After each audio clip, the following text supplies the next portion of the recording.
Welcome back to the Free Video Books channel. Today we're reading the chapter called The Forest God, of the novel Tarzan of the Apes written by Edgar Rice Burroughs. Before we get started, why not like and subscribe? Now, sit tight and let's get into it. When Clayton heard the report of the firearm, he fell into an agony of fear and apprehension. He knew that one of the sailors might be the author of it, but the fact that he had left the revolver with Jane, together with the overwrought condition of his nerves, made him morbidly positive that she was threatened with some great danger. Perhaps even now she was attempting to defend herself against some savage man or beast. What were the thoughts of his strange captor or guide, Clayton could only vaguely conjecture, but that he had heard the shot, and was in some manner affected by it, was quite evident, for he quickened his pace so appreciably that Clayton, stumbling blindly in his wake, was down a dozen times in as many minutes in a vain effort to keep pace with him, and soon was left hopelessly behind. Fearing that he would again be irretrievably lost, he called aloud to the wild man ahead of him, and in a moment had the satisfaction of seeing him drop lightly to his side from the branches above. For a moment Tarzan looked at the young man closely, as though undecided as to just what was best to do. Then, stooping down before Clayton, he motioned him to grasp him about the neck, and, with the white man upon his back, Tarzan took to the trees. The next few minutes the young Englishman never forgot. High into bending and swaying branches he was borne with what seemed to him incredible swiftness, while Tarzan chafed at the slowness of his progress. From one lofty branch the agile creature swung with Clayton through a dizzy arc to a neighboring tree. Then for 100 yards maybe the sure feet threaded a maze of interwoven limbs, balancing like a tightrope walker high above the black depths of verdure beneath. From the first sensation of chilling fear Clayton passed to one of keen admiration and envy of those giant muscles and that wondrous instinct or knowledge which guided this forest god through the inky blackness of the night as easily and safely as Clayton would have strolled a London street at high noon. Occasionally they would enter a spot where the foliage above was less dense, and the bright rays of the moon lit up before Clayton's wondering eyes the strange path they were traversing. At such times the man fairly caught his breath at sight of the horrid depths below them, for Tarzan took the easiest way, which often led over 100 feet above the earth.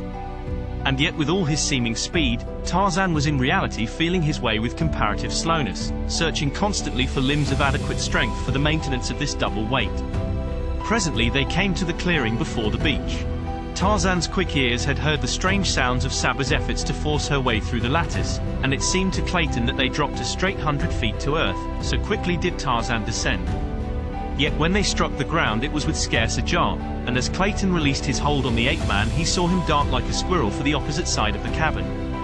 The Englishman sprang quickly after him just in time to see the hindquarters of some huge animal about to disappear through the window of the cabin. As Jane Porter opened her eyes to a realization of the again imminent peril which threatened her, her brave young heart gave up at last its final vestige of hope, and she turned to grope for the fallen weapon that she might meet to herself a merciful death ere the cruel fangs tore into her fair flesh. The lioness was almost through the opening before Jane found the weapon, and she raised it quickly to her temple to shut out forever the hideous jaws gaping for their prey.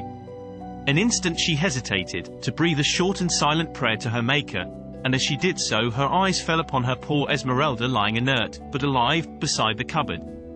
How could she leave the poor, faithful thing to those merciless, yellow fangs? No, she must use one cartridge on the senseless woman ere she turned the cold muzzle toward herself again. How she shrank from the ordeal!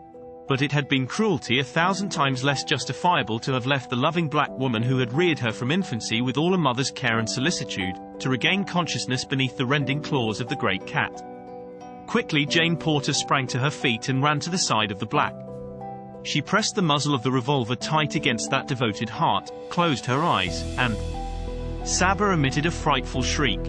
The girl, startled, pulled the trigger and turned to face the beast, and with the same movement raised the weapon against her own temple. She did not fire a second time, for to her surprise she saw the huge animal being slowly drawn back through the window, and in the moonlight beyond she saw the heads and shoulders of two men. As Clayton rounded the corner of the cabin to behold the animal disappearing within, it was also to see the ape-man seize the long tail in both hands, and, bracing himself with his feet against the side of the cabin, throw all his mighty strength into the effort to draw the beast out of the interior. Clayton was quick to lend a hand, but the ape-man jabbered to him in a commanding and peremptory tone something which Clayton knew to be orders, though he could not understand them. At last, under their combined efforts, the great body was slowly dragged farther and farther outside the window, and then there came to Clayton's mind a dawning conception of the rash bravery of his companion's act. For a naked man to drag a shrieking, clawing man-eater forth from a window by the tail to save a strange white girl, was indeed the last word in heroism. Insofar as Clayton was concerned, it was a very different matter, since the girl was not only of his own kind and race, but was the one woman in all the world whom he loved. Though he knew that the lioness would make short work of both of them, he pulled with a will to keep it from Jane Porter. And then he recalled the battle between this man and the great, black-maned lion which he had witnessed a short time before, and he commenced to feel more assurance. Tarzan was still issuing orders which Clayton could not understand. He was trying to tell the stupid white man to plunge his poisoned arrows into Saba's back and sides, and to reach the savage heart with the long, thin hunting knife that hung at Tarzan's hip. But the man would not understand, and Tarzan did not dare release his hold to do the things himself, for he knew that the puny white man never could hold mighty Saba alone, for an instant. Slowly the lioness was emerging from the window. At last her shoulders were out. And then Clayton saw an incredible thing. Tarzan, racking his brains for some means to cope single-handed with the infuriated beast, had suddenly recalled his battle with Turcos. And as the great shoulders came clear of the window, so that the lioness hung upon the sill only by her forepaws, Tarzan suddenly released his hold upon the brute.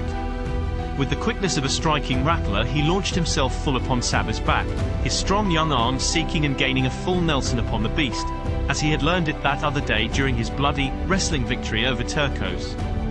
With a roar, the lioness turned completely over upon her back, falling full upon her enemy, but the black-haired giant only closed tighter his hold. Pawing and tearing at earth and air, Saba rolled and threw herself this way and that in an effort to dislodge this strange antagonist, but ever tighter and tighter drew the iron bands that were forcing her head lower and lower upon her tawny breast. Higher crept the steel forearms of the ape-man about the back of Saba's neck. Weaker and weaker became the lioness's efforts. At last Clayton saw the immense muscles of Tarzan's shoulders and biceps leap into corded knots beneath the silver moonlight. There was a long-sustained and supreme effort on the ape-man's part, and the vertebrae of Saba's neck parted with a sharp snap. In an instant Tarzan was upon his feet, and for the second time that day Clayton heard the bull-ape's savage roar of victory. Then he heard Jane's agonized cry. "Cecil, Mr. Clayton! Oh, what is it? What is it?" Running quickly to the cabin door, Clayton called out that all was right, and shouted to her to open the door.